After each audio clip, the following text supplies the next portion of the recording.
কেমন ছিল সেটা আমরা সকলেই জানি। বিচার সংস্কৃতি বাংলাদেশে ছিল এবং পিক অ্যান্ড চুজ করা হয়েছে। আপনারা দেখেছেন বিএনপি চেয়ারপারসন সাবেক প্রধানমন্ত্রী দেশনেত্রী বেগম খালেদা জিয়ার মামলার সময় 2018 সনের নির্বাচনের আগে মিথ্যা বানোয়াট একটা মামলায় ম্যাডামকে কনভিকশন দেওয়া হয়েছিল। পরবর্তীতে যখন আমরা আপিল করি, সেই আপিলটা আমাদের পাক ভারত উপমহাদেশে বোধহয় এই প্রথম যে আপিলটা শুনানি করার জন্য একটা 4 মাস ধার্য করে দেওয়া হয়েছিল। তো it was a political scheme that we believed. দেশনেত্রী বেগম খালেদা জিয়াকে নির্বাচনে অযোগ্য করার জন্য এই প্রক্রিয়াটা করা হয়েছিল। তো অর্থাৎ পলিটিসাইজড করা হয়েছিল বিচার বিভাগকে, এবং পার্টিকুলারলি বিএনপি চেয়ারপারসন এবং ভারপ্রাপ্ত চেয়ারম্যান জনাব তারেক রহমান সাহেব সহ বিএনপিকে ভিক্টিমাইজ করার জন্য আনফর্চুনেটলি বিচার বিভাগকে ব্যবহার করা হয়েছে। পাশাপাশি দেশের সিভিল সোসাইটির যারা আছেন, যেমন বর্তমান একজন উপদেষ্টা মহোদয় আছেন শিল্প মন্ত্রণালয়ের দায়িত্বে, ওনাকেও সাজা দেওয়া হয়েছিল।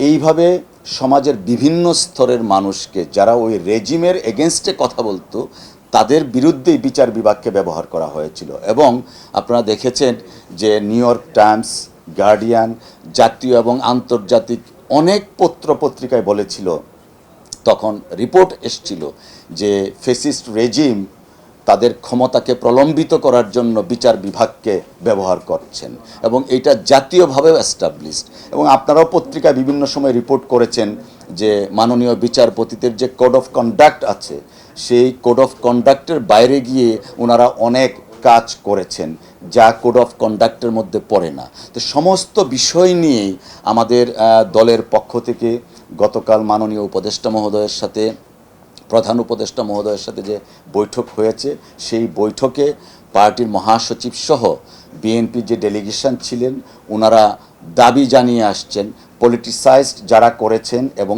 এই পলিটিসাইজড করার ক্ষেত্রে যারা দায়ী তাদের ব্যাপারে ত্বরিত সিদ্ধান্ত নেওয়ার জন্য বিচার বিভাগ থেকে, পার্টিকুলারলি ইন দ্য হাইকোর্ট ডিভিশনের। আমরা দৃঢ়ভাবে বিশ্বাস করি বিচারকরা কোনো দলের হতে পারে না, তারা বিচারের মানদণ্ড সবার আগে। No one is above the law, even a জাজ is not above the law. But unfortunately আমরা দেখেছি গত 15 বছর start from ABM Khairul Haque থেকে শুরু করে অনেক মাননীয় বিচারপতি তাদের কোড অফ কন্ডাক্টের বাইরে গিয়ে এমন অনেক কিছু করেছেন যা দেশের মানুষ স্বাভাবিকভাবে নেয়নি। দেশনেত্রী বেগম খালেদা জিয়াকে এক কাপড়ে বাড়ি ছাড়তে হয়েছিল শুধুমাত্র এই বিচার বিভাগের কারণে।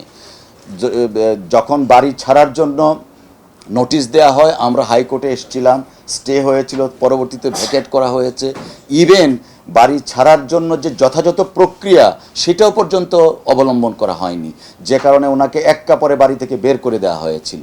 এবং এই ক্ষেত্রে বিচার বিভাগের দায় এড়ানো যায় না। অ্যাট দ্য সেম টাইম বাংলাদেশের গণতন্ত্র হত্যা করার জন্য এই বিচার বিভাগের তৎকালীন সময়ের প্রধান বিচারপতি ABM খায়রুল হক এককভাবে দায়ী ছিলেন। আমরা বহুবার বলে এসেছি, তত্ত্বাবধায়ক সরকার ব্যবস্থা যদি বিলোপ না হতো তাহলে হয়তো দেশের অবস্থা এই পর্যায়ে যেত না।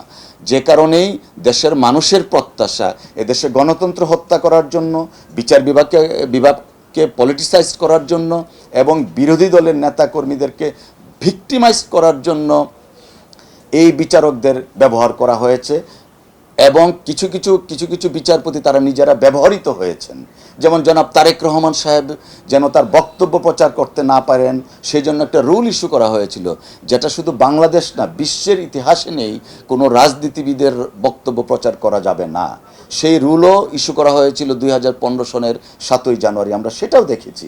অর্থাৎ এই বিচার বিভাগকে রাজনৈতিক উদ্দেশ্যে কলুষিত করা হয়েছিল ফ্যাসিস্ট রেজিমের ক্ষমতাকে পাকাপুক্ত করার জন্য এবং প্রলম্বিত করার জন্য।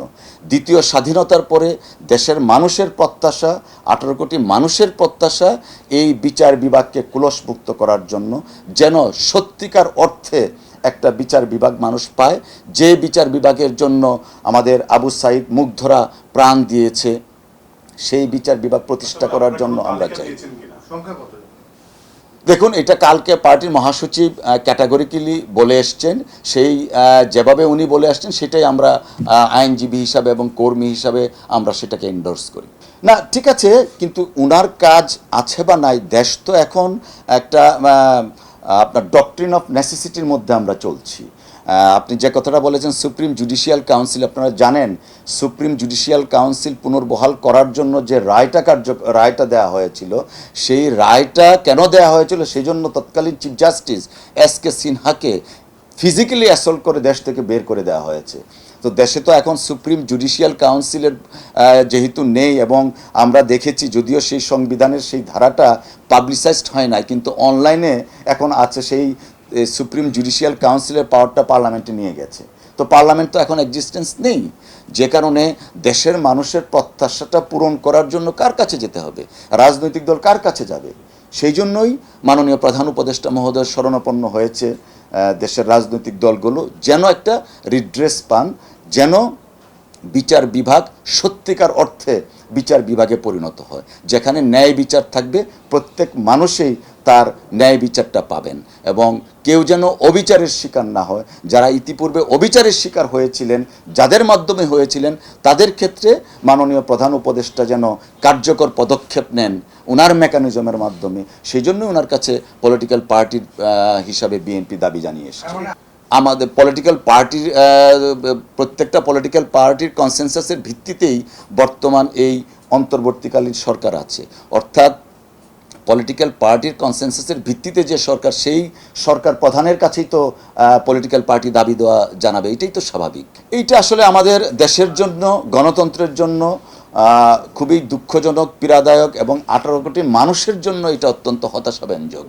আমি যে কথাটা একটু আগে বললাম, যে কোড অফ কন্ডাক্টের বাইরে গিয়ে যখন যিনি যে কাজটাই করেন সেটা মানে অগ্রহণযোগ্য, এবং সেই ক্ষেত্রে যথাযথ কর্তৃপক্ষ সময়োচিত এবং যথাযথ পদক্ষেপ নেবেন, সেটাই মানুষের প্রত্যাশা, বিচার প্রার্থীদের প্রত্যাশা, এবং আইনজীবী হিসাবে আমাদেরও প্রত্যাশা, যে সমস্ত মাননীয় বিচারপতিগণ কোড অফ কন্ডাক্টের বাইরে গিয়ে কাজ করেছেন তাদেরকে একটা প্রক্রিয়ার মাধ্যমে জবাবদিহিতার মধ্যে আনা এবং প্রয়োজনীয় পদক্ষেপ নেওয়া, যেন বিচার বিভাগের প্রতি মানুষের আস্থাটা পুনঃপ্রতিষ্ঠিত হয়। কোড অফ কন্ডাক্টের বাইরে গিয়ে যে কাজ করুক না কেন, নিশ্চয়ই কোড অফ কন্ডাক্টের বাইরে গিয়ে কাজ করলে সেই কাজের জবাবদিহিতা থাকা উচিত, এবং সেই জন্য কোড অফ কন্ডাক্টের বাইরে গিয়ে তার কাজটা যে কতটুকু হয়েছে সেটা যথাযথ কর্তৃপক্ষ বিবেচনা করে তার ব্যাপারে বা তাদের ব্যাপারে যথাযথ পদক্ষেপ নেবেন, সেটাই আইনজীবী হিসাবে প্রত্যাশা, এবং মানুষের প্রত্যাশা যেন বিচার বিভাগ তার স্বীয় হারানো ঐতিহ্য আমরা ফিরে পাই।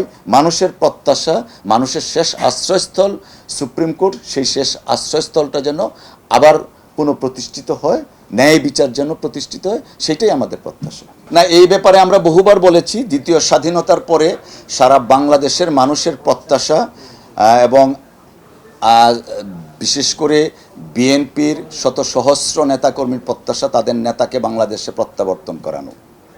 আমি আগেও বলেছি, জনাব তারেক রহমান সাহেব এই গত 15 বছর ফ্যাসিস্ট রেজিমের এগেনস্টে বাংলাদেশের সবচেয়ে জনপ্রিয় এবং সর্ববৃহৎ রাজনৈতিক দলের নেতৃত্ব দিয়েছেন।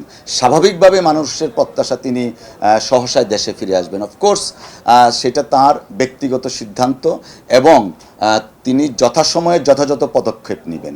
আর আইনি বিষয় যেটা, আমরা সেটা বলে আসছি সবসময়, আইন, আদালত, সংবিধানের প্রতি জনাব তারেক রহমান সাহেব সর্বোচ্চ শ্রদ্ধাশীল। তিনি জানেন তার বিরুদ্ধে যে মামলাগুলো হয়েছে, প্রত্যেকটা মামলায় রাজনৈতিক উদ্দেশ্য প্রণোদিত, মিথ্যা, বানোয়াট এবং ভিত্তিহীনভাবে রায় দেওয়া হয়েছে। তারপরেও তিনি আইনের প্রতি শ্রদ্ধাশীল, এবং আইনি প্রক্রিয়া, আমাদের সিআরপিসি আইন আদালতের প্রক্রিয়ার মাধ্যমে সেই মামলাগুলোকে আমরা মোকাবেলা করব। আমি যে কথাটা বললাম, মাননীয় ভারপ্রাপ্ত চেয়ারম্যান সাহেব উনি ওনার স্বীয় সিদ্ধান্ত মোতাবেক দেশে আসার জন্য ওনার অবস্থান থেকে উনি সিদ্ধান্ত নেবেন, যথাসময়ে উনি সিদ্ধান্ত নেবেন। আর আইনগত বিষয়গুলা আইনি প্রক্রিয়ার মাধ্যমেই সেগুলোকে আমরা সলভ করব। উনি আইনের প্রতি শ্রদ্ধাশীল, এবং আইনি প্রক্রিয়ায় সেই মামলাগুলোকে আমরা মোকাবেলা করব।